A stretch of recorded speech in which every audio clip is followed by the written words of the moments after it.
Benvingudes al canal Amor Transformador i Conscient. Moltíssimes gràcies per ser aquí. I gràcies a totes les persones que vau veure el primer vídeo, el vau difondre i m'heu donat consells. Gràcies de tot cor. Avui parlo de flames bessones i de com estic vivint el procés. Fa un temps, de forma casual, vaig trobar una persona. Només veure-la vaig tenir una reacció que no havia tingut mai.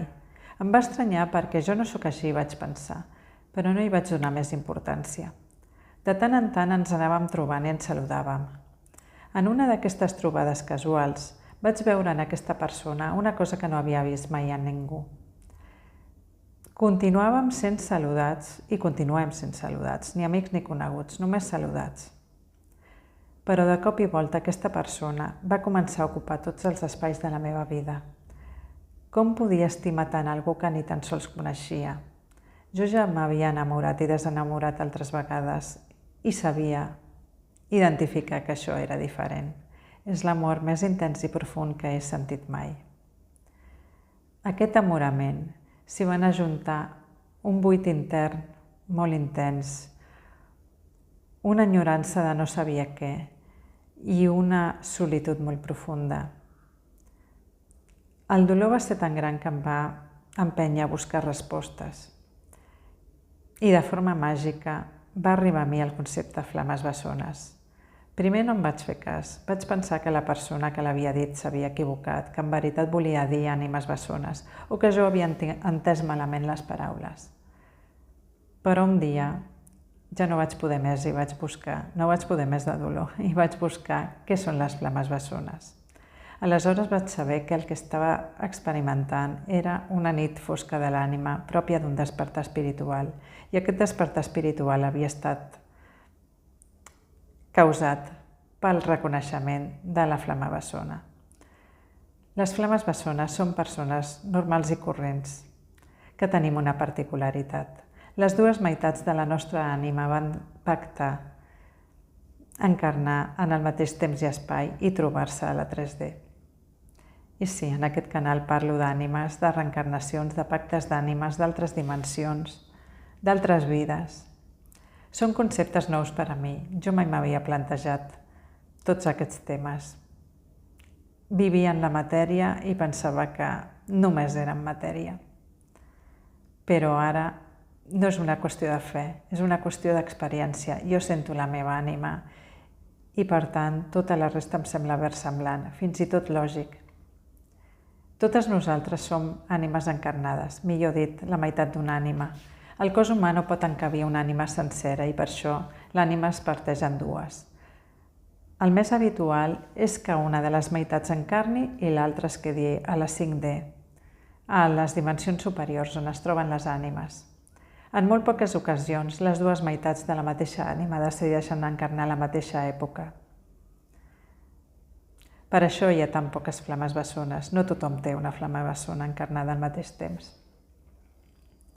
I el que vaig veure jo en aquesta persona, aquell dia que vaig veure una cosa diferent, era la seva ànima. La meva ànima va reconèixer la seva.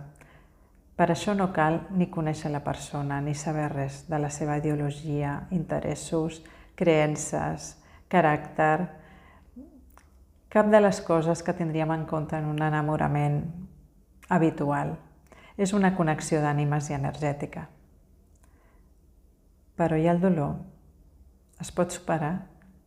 Sí.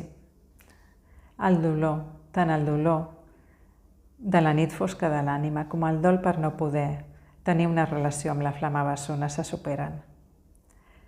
Només em calia fer un gir de 180 graus. En comptes de mirar cap enfora, havia de mirar cap endintre i començar a comprometre'm amb mi com sempre m'havia compromès amb els altres. L'autoobservació, la introspecció, l'autoanàlisi i la reflexió diària i constant m'han permès arribar a conèixer les meves màscares.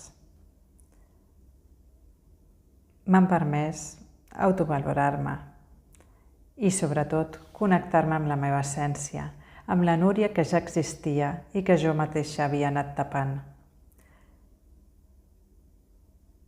I, fins i tot, he pogut arribar a reconèixer que sí, que la reacció que vaig tenir el dia que vaig trobar la meva flama bessona era una ombra meva. És tan forta la connexió, és tanta l'energia que es mou entre les dues flames que la seva sola presència ens mostra totes les nostres ombres. I també les virtuts o les qualitats que percebem amb l'altra persona les tenim nosaltres. L'únic que hem de transitar per totes les nostres pors. Ara sé que encara em queda procés, que encara m'he de conèixer més, que és una feina per tota la vida, que això es queda per mi per sempre. Però celebro i agraeixo que pugui parlar d'aquesta experiència amb la serenitat amb què ho faig ara. I vosaltres? Esteu en un procés de flames bessones? Com l'esteu vivint? Al proper vídeo parlaré de les expectatives. Fins aleshores.